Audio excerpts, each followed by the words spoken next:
నమస్తే, welcome to ISR 9 news.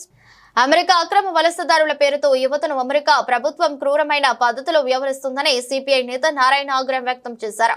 Trump ప్రభుత్వం వలసదారులను తిప్పి పంపే పేరుతో చాలా దుర్మార్గంగా ప్రవర్తిస్తున్నారని పేర్కొన్నారు.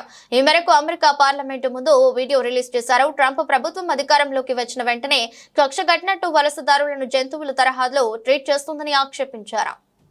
ఇది అమెరికన్ క్యాపిటల్ హిల్స్ అంటే మనం పార్లమెంట్ అంటాం. ఇక్కడి నుంచే నేను వీడియో తీస్తున్నాను. ప్రధానంగా ఈ అమెరికన్ గవర్నమెంట్ ఈ ఇల్లీగల్ ఇమిగ్రెంట్స్ పేరుతోటి ఈ యువకుల్ని హంట్ చేస్తూ ఉన్నారు. జంతువులు వేటాడినట్టుగా, క్రిమినల్స్ని వేటాడుతున్నారు. మీ ఇల్లీగల్ ఇమిగ్రెంట్స్ని మనం ఏమీ సపోర్ట్ చేయడం లేదు. ట్రంప్ ప్రకటించిన వెంటనే భారతదేశ ప్రభుత్వం ఇల్లీగల్ ఇమిగ్రెంట్స్ మీరు పంపించంటే మేము తీసుకుంటామని చెప్పారు కదా, అపోజ్ చేయలే. మన వాషింగ్టన్కి మోడీ వచ్చారు, ప్రధానమంత్రి. ట్రంప్ ఇద్దరు కలిసి మాట్లాడుకున్నారు, ప్రెస్ మీట్ చేశారు, కార్డియల్గా మాట్లాడుకున్నారు. కానీ మసట్ రోజు నుంచి వల్ల హంట చేయడం మొదలుపెట్టారు.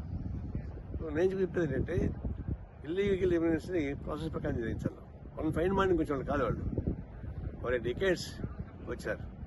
వాళ్ళు పడడానికి కావాల్సిన టైం ఇచ్చి కావాల్సిన చర్యలు తీసుకోకుండా జంతువులు వేటాడితే యువకులు కదా వాళ్ళంతా డిస్టర్బ్ అయిపోతారు. లైఫ్ అంతా డిస్టర్బ్ అయిపోతుంది. ఆ ప్రకారం క్రూరత్వంతో కాకుండా మంచిగా చేయమని చెప్పేసి మేము కోరుతున్నాం. ఒకవేళ మంచిగా మాట్లాడి ప్రధానమంత్రితో ప్రధానమంత్రి సానుకూలంగా ప్రకటించడానికి కూడా ఈ విధంగా అమెరికన్ గవర్నమెంట్ చేయడం అనేది చాలా విచారకరమైనది. దాన్ని తీవ్రంగా ఖండిస్తున్నాం. అది ప్రాసెస్ ప్రకారం పంపడం మాకు అభ్యంతరం లేదు, కానీ ఒక హరాస్ చేసి యువకుల్ని డిస్టర్బ్ చేసి వాళ్ళ జీవితాలతో ఆటలాడుకునే పద్ధతిలో చేయడం మంచిది కాదని మా ఉద్దేశం.